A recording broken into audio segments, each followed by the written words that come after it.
Good morning mga mahal ko. Ayan, today I will cook pork liver steak. Pa-fried ko lang siya ng bahagya. I will fried it half cook and then yung pinag-marinate natin, yun ang isasabaw ko sa kanya meron ako ditong chop na garlic at white onion. And then meron akong leftover na green na bell pepper. So this is not belong to the recipe pero sayang isasahog ko rin siya. At least makain, wag masayang. Ayan, let's start mga mahal ko. Ayan mga mahal ko, habang pinapainit natin ang ating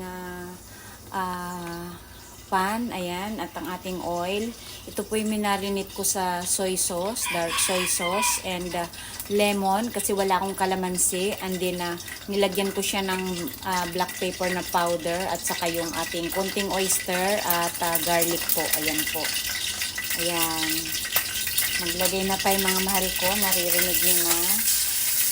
Little bit warm ang ating oil. So, i-pan-fry na natin siya mga mahal ko ng half.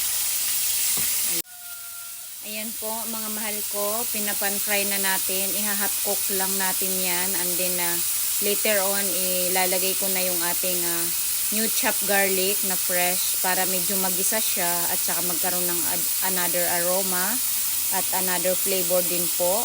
Tapos po, yung pinag-marinitan ko, yan po ang aking isasabaw sa kanya mga mahal ko. Ayan na mga mahal ko, pinapry na natin ang ating liver steak at half cook lang ang ating pag-fry dyan. At nilipat ko ang ating camera kasi mas hindi makita ng masyado yung aking niluluto. So binalik ko siya sa aking mababa na na holder ng phone. Ayan po, para mas kita yung ating actual. Ayan po.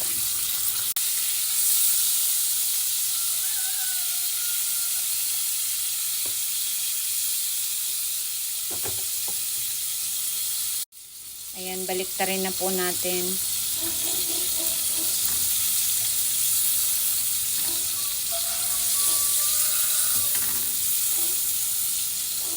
Half cook lang ang ating pag-fry dyan mga mahal ko.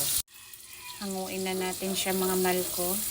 At ating papalitan yung ating kawali. Mga mahal ko, hindi po tayo nagpalit ng kawali. Akin lang hinugasan kasi medyo na-burn na yung baka pumait at hindi maging masarap. So, igisa ko na tong aking bawang kasi mainit na siya. Hinaan ko lang yung ating apoy. Ayun nga po, pag lumalayo ako sa camera, nawawala yung boses ko po. So, ayan. Katulad nung sinabi ko, hindi kasama tong green onion, pero green bell pepper, pero isasama ko na siya. Ipa-fried ko lang sila ng kaunti.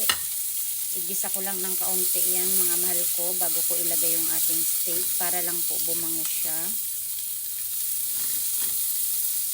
At ilagay na natin tong ating liver. Ayan, napakasarap na yan mga mahal ko. At ilalagay din natin ang ating pinagmarinitan as yan ang kanyang magiging sabaw. Mga 2 to 3 minutes ko po ito. Ayan na siya mga mahal ko. So, this is luto na. This is cooked na and ready to eat na yan. Ready to platings.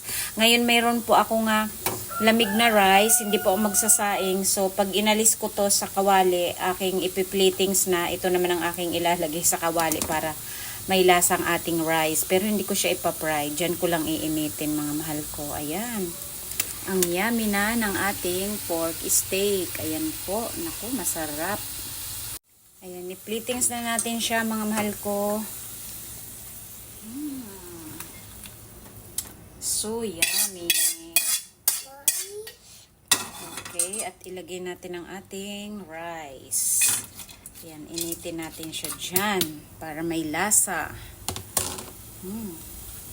Look at that. So yummy na mga mahal ko. Mom, it's not pork.